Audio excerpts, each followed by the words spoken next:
জুবিনৰ বাৰ্থডে আসলতে জন্মদিনটো জন্ম উৎসৱৰ দৰে পৰিণত হৈছে আৰু বিভিন্ন শুভাকাংক্ষীসকল আহিছে খুব ভাল লাগিছে বহুত দূৰ দূৰণিৰ পৰা ল'ৰা ছোৱালী আহে আসলতে জুবিন গাৰ্গক লগ পোৱাৰ এটা খুব হেঁপাহ থাকে জুবিন গাৰ্গৰ সেই গুণটো আছে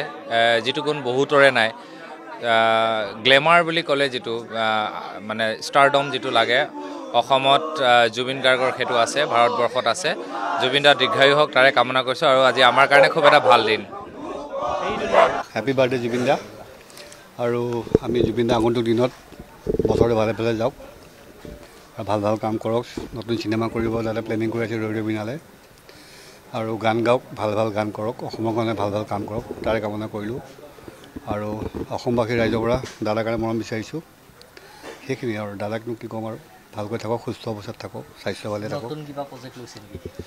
দাদাই ৰৈ বিনালে এখন আৰম্ভ কৰিব এই ডেট এনাউন্স কৰিব নিজে কৰিব দাদাই হয়তো ডিচেম্বৰ মানত কৰিব চাগৈ নিজে কৰিবলৈ আগন্তুক প্ৰজেক্ট এইটো তো সেই প্ৰজেক্টটো ভাল হওক চবৰে